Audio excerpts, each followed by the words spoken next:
Welcome to subscribers of target 100 mathematics.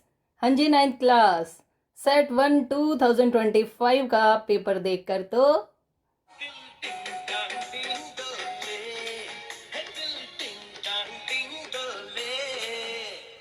है ना। बिल्कुल इतना आसान पेपर है। देखिए 45 मिनट्स का है और सिर्फ 20 मार्क्स का। Question number 1, which of the following is not a rational number. इनमें से कौन परिमेय संख्या नहीं है। परिमेय नहीं है मतलब अपरिमेय होगी। और अपरिमेय की क्या कंडीशन होती है? जो संख्याएं न रिपीट होती हैं, यानी नॉन रिपीटिंग, नॉन टर्मिनेटिंग, जो कभी खत्म नहीं होती। अब इन 4 ऑप्शंस में से ये एक ऐसा नंबर है जो ना तो खत्म हो रहा है और ना ही रिपीट हो रहा है। Okay, so D is correct answer. Now question number 2, P x की वैल्यू गिवन है और हमें P1 की वैल्यू बतानी है। काफ़ी इजी क्वेश्चन है। जहाँ जहाँ x वहाँ वहाँ 1 आपको रखना है। 1 - 2, 1 + 1। ओके, 2 जगह x था, हमने 2 जगह 1 रख दिया। 1 - 2 की वैल्यू -1 और 1 + 1 2, तो आंसर क्या होगा? -2। ओके, नाउ क्वेश्चन नंबर 3, हमें इस पोलिनोमियल की डिग्री बतानी है। हाईएस्ट पावर को पोलिनोमियल की डिग्री कहा जाता है, यानी 4। क्वेश्चन नंबर 4, हीरोन्स फॉर्मूला लिखना है। ये सबको याद है, s × s - a, s - b, s - c। Okay, और √ ये होता है Heron's formula area of triangle find करने के लिए। Question number 5, which of the following expressions is polynomial. कौन सा बहुपद है? बहुपद कब होता है? अगर x की पावर्स होल नंबर्स हो। होल नंबर्स मतलब 0, 1, 2 अच्छे वाले नंबर्स। क्या नहीं होना चाहिए? फ्रैक्शन। अगर x की पावर फ्रैक्शन में है तो वो पोलिनोमियल नहीं होगा। फ्रैक्शन का मतलब क्या होता है? जैसे 3/2, 1/7। ओके, ये अगर हुए तो पोलिनोमियल नहीं होगा। और अगर पावर आ गई डेसिमल में तो भी पोलिनोमियल नहीं होता। और अगर x की पावर नेगेटिव है तो भी वो पोलिनोमियल नहीं होगा। ओके, तो चलिए, यहाँ पर t की पावर है 1/2।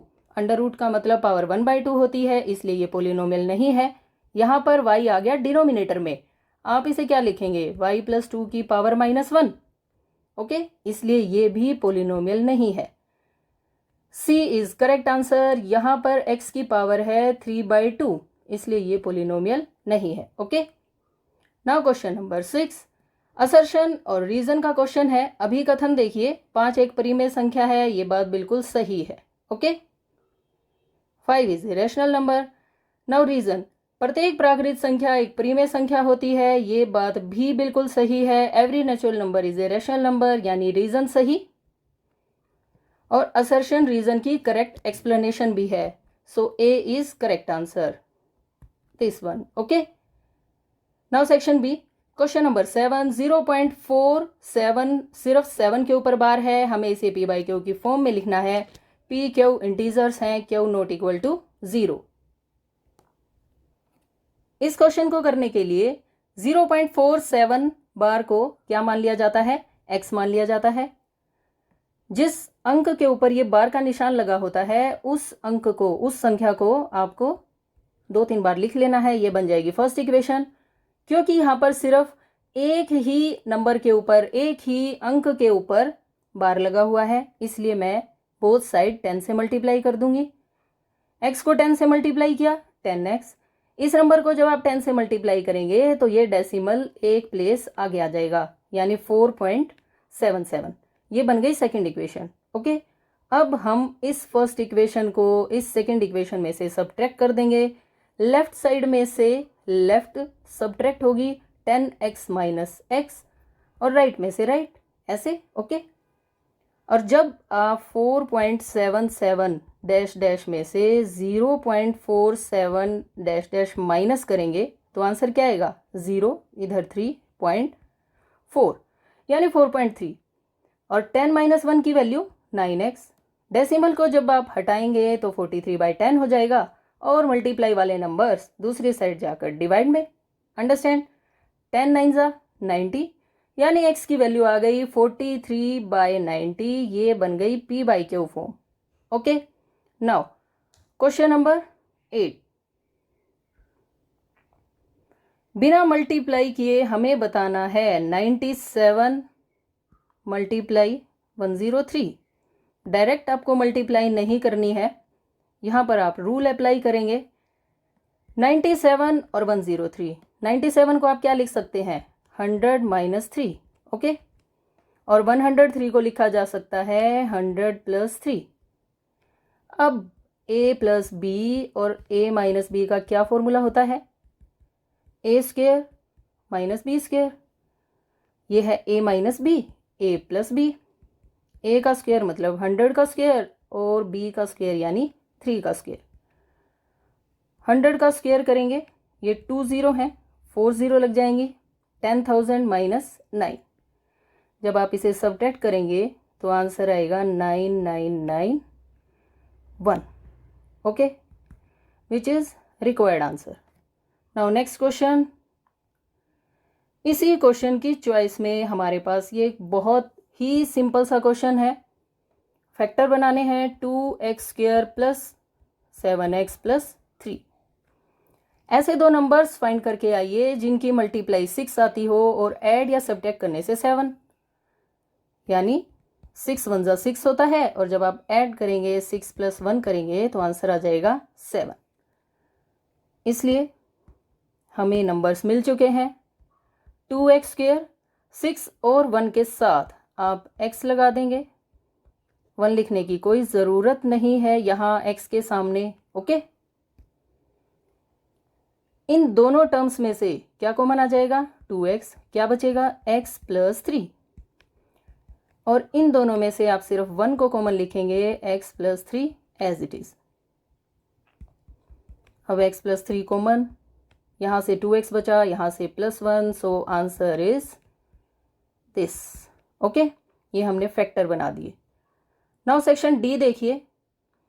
The sides of a triangular plot are in the ratio 3:5:7। Perimeter भी गिवन है और हमें फाइंड करना है एरिया। बहुत ही सिंपल सा क्वेश्चन है, देखिए कैसे।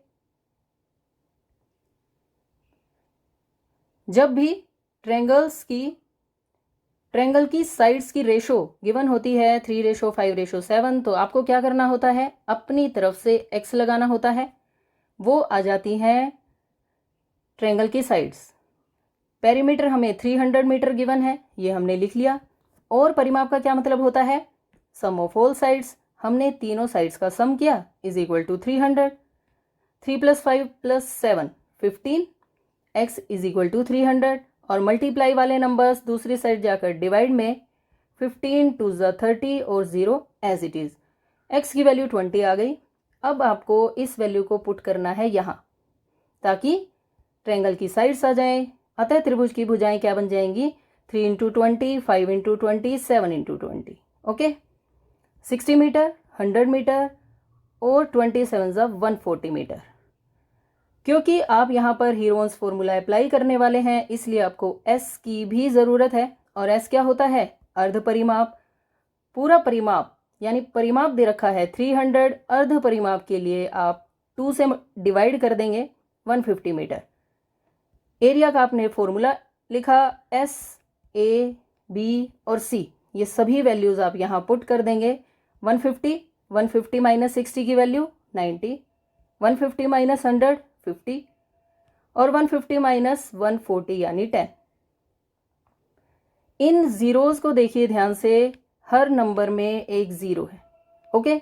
150 को हम क्या लिख सकते हैं 15 × 10 और 15 के भी फैक्टर बना लेते हैं। 5 3 ज़ा 15 और 10 के फैक्टर आप ना बनाएं क्योंकि ये 10 डायरेक्ट कॉमन आ जाएगा, क्योंकि यहाँ पर 4 × 10 बनेंगे और 1 अंडर रूट से बाहर आ जाएंगे। 90 को क्या लिख सकते हैं 3 3 ज़ा 9, 9 10 ज़ा 90। 50 को लिखा 5 × 10 और ये वाला 10 तो एज इट इज़, अंडरस्टैंड। अब जो भी संख्याएं 2 बार आई हुई हैं हम उन्हें अंडर रूट से बाहर लिखेंगे, यहाँ से एक 3 बाहर, ओके। फिर एक 5 ये, एक 5 ये, 5 बाहर, एक 10 ये रहा, एक 10 ये रहा, एक 10 बाहर, और इन दोनों 10 में से एक 10 बाहर, ओके। सिर्फ एक ही टर्म अंडर रूट के अंदर बचेगी जो सिंगल है, अंडर रूट 3। नाउ 5 3 ज़ा 15 और into 10 into 10, 1500 under root 3 square metre. हमें एरिया फाइंड करना था, ये हमने एरिया कैलकुलेट कर दिया, which is required answer, okay. Now इसी क्वेश्चन की चॉइस में हमारे पास एक और क्वेश्चन है।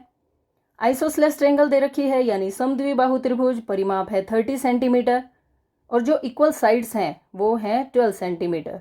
यहाँ भी हमें ट्रायंगल का एरिया ही फाइंड करना है। ये क्वेश्चन भी बिल्कुल इजी है, दोनों में से आप कोई भी क्वेश्चन कर सकते हैं, ओके।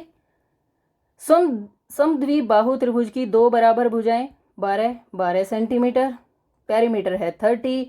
सबसे पहले आपको थर्ड साइड फाइंड करनी है। थर्ड साइड कैसे आती है? पेरीमीटर में से अगर आप सम ऑफ 2 साइड्स को माइनस कर देंगे तो थर्ड साइड आ जाएगी। 30 minus 24 is equal to 6 centimetre. अर्ध परिमाप के लिए आपको पेरीमीटर का हाफ करना है, 30 का हाफ 15 सेंटीमीटर। अगेन हमने एरिया ऑफ ट्रायंगल का फॉर्मूला लगाया है, Heron's formula, s minus a, s minus b, s minus c. S की वैल्यू है 15, साइड्स हैं 12 और 6, okay. Now 15 minus 12 3, 15 minus 12 3, 15 minus 6 9। अब देखिए ये डबल 3 है, ये स्क्वायर रूट से बाहर आ जाएगा, ये 3 बनेगा। 9 का स्क्वायर रूट क्या होता है? 3 होता है। 15 को आप एज इट इज लिखेंगे, ओके। नाउ 3 3 ज़ा 9, square root 15 square centimetre, which is required answer, okay. इसी के साथ ये वाला सेक्शन डी फिनिश हो गया। नाउ सेक्शन ई के क्वेश्चंस देखिए, केस स्टडी बेस्ड क्वेश्चन है ये। एक स्टूडेंट का रिजल्ट, उसका ग्राफ बनाया गया है।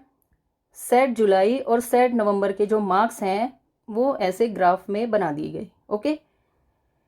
ये है सेट जुलाई के मार्क्स और ये हैं सेट नवंबर के मार्क्स। यहाँ लिखे गए हैं सब्जेक्ट्स, ओके, और इस साइड हैं मार्क्स, कितने मार्क्स आए।